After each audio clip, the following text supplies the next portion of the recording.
Joining me now is a familiar face from that clip of the State of the Union, and then one of the original negotiators of the border package, Oklahoma Senator James Lankford. Good morning, Senator. Good morning to you.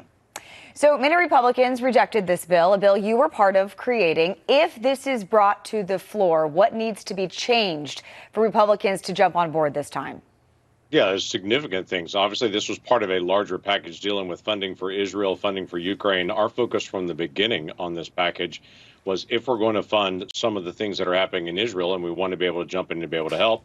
Many folks want to be able to also help push back Putin out of Ukraine. If we were going to do any of those things, we had to work on border security as well. So Biden, in a rare moment, was correct in the things that he was actually laying out in that clip from the State of the Union address. It would have increased the number of border agents, would have increased the number of asylum officers. It would have radically changed the way that we did actually the processing. The problem was it all got drawn into the national politics because Biden wouldn't do the most basic thing that he could do. All the executive orders that he did from the very earliest days of his presidency caused the crisis that we have right now. He refused to be able to actually implement the executive authority he already had. So Republicans were frustrated, saying there are things Biden can do right now. We don't want to do our part until he does his part. And so the whole thing began to fall apart on it. At the end of the day, Biden does have authorities that he could do right now that he's choosing not to. You're absolutely right. And as you know, we are less than 6 months out from the general election. The Hill reporting anxiety grows among Democrats over Biden border issues. Is this a political narrative shift, or have Democrats actually woken up to the issue? No, I think they've awakened to the politics and the chaos of what's going on. There's a tremendous amount of chaos in the southern border. Americans of all political backgrounds on this hate the chaos at the border, rightfully so. And so they want to just be able to see basic immigration policy run the way that it should, where you've got people that can legally request to be able to work in the United States, go through that process, but you don't illegally incentivize people. Right now, President Biden's literally taking people away from the legal process and moving them over to the illegal process. So the legal immigration system is getting slower and slower, and the illegal process is getting faster and faster. So that we're getting more and more of this. Again, this is a crisis of Biden's own creation.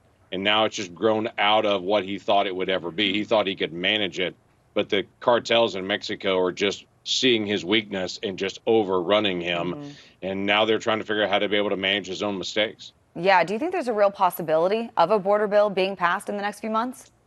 I don't, actually. So it's been funny. All these Schumer and others are floating, hey, we're going to bring back this bipartisan border proposal. And all the reporters here in D.C. are catching me and saying, are you part of this? And I said, no one's talked to me about trying to be able to solve this because this is not a serious work to be able to resolve it. What we were trying to do in the past several months ago was do a serious bipartisan sit-down conversation saying, where do we have common ground? What can we get fixed? Biden's not going to do his job. What can we actually get done to be able to solve the problem? No one's sitting down to actually do that kind of work at this point. At this point, the presidential election is going to resolve this, and then we'll continue to be able to push in the days ahead. So, Senator, I'm sure you're familiar with the mayor of New York City, Eric Adams. He's doing all he can to continue to provide an overwhelming amount of financial support for illegal migrants here. And now we have Mayor Adams suggesting migrants should be hired to work as lifeguards because apparently they are good swimmers. His words, not mine. Take a listen. If we had a migrant and asylum seeker plan that states those jobs that we are in high demand, we could expedite. How do we have a large body of people that are in our city and country that are excellent swimmers, and at the same time we need lifeguards? And the only obstacle is that we won't give them the right to work to become a lifeguard. Senator, where is this going? Would the next step after getting them employed be getting them to vote? Yeah, it's amazing to me. If a Republican had said that exact same thing, the media all over the place would have jumped all over it and said, what a racist, terrible thing to be able to say. But if a Democrat says that, everyone just kind of chuckles and smiles and says it's no big deal on it. Yes, the focus really here is all these people are here illegally, so let's actually get them a job. Let's actually get them integrated. Rather than saying let's enforce the law, then the focus seems to be, okay, well, let's just turn our head if people break the law. This is the same thing. If they break in and steal from a Walgreens store, it's like, oh, that's just what happens, instead of actually enforcing the law. So you just get more criminal behavior. basic fact. If you ignore criminal behavior, you get more criminal behavior. If you reward criminal behavior, you get even more criminal behavior. So at the end of the day, let's have a legal immigration system where people want to work in the United States. Great. We've done that for 2.5 centuries in our country to allow people to be able to come in the United States to be able to work.